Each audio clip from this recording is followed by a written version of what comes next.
Já tinha vindo no museu? Não, nunca tinha visto, não. Nunca nem vim aqui. Eu achei muito legal todos esses negócios de Egito, é muito louco, eu achei. Esse deus aqui que me deram de amuleto aqui, ele é muito bonito. É a sua primeira vez no museu? Sim. Achei legal as imagens que eu nunca tinha visto na minha vida. Eu achei a vida você acha? O Egito é um prato cheio para falar de histórias, mistérios, e também tem muita cultura que amarra isso.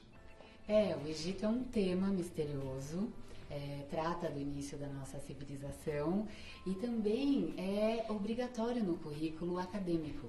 E o que o Inspirarte faz é transformar por meio da arte-educação.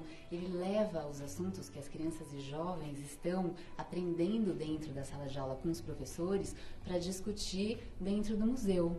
Então, por exemplo, é possível que você converse sobre a Segunda Guerra Mundial dentro do MASP ou dentro do Instituto Moreira Salles, por exemplo, numa exposição itinerante como da Cláudia Andujar, que fala sobre a perseguição dos índios e Yanomamis e faça um paralelo com a perseguição do povo judaico. É isso que a gente faz. A gente discute temas importantes e fundamentais para crianças de 4 a 14 anos dentro do museu.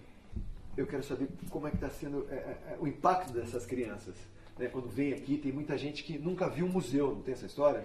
É verdade. Ontem nós tivemos em uma das salas expositivas 2 crianças que choraram de emoção. E nós perguntamos, por que você está chorando? Ela disse, eu nunca entrei num museu antes.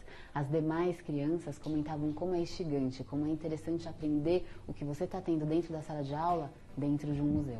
Uma super curiosidade é que Heliópolis tem muito a ver com o Egito. Heliópolis era uma das cidades, né, a tradução grega para Cidade do Sol, era uma das cidades egípcias.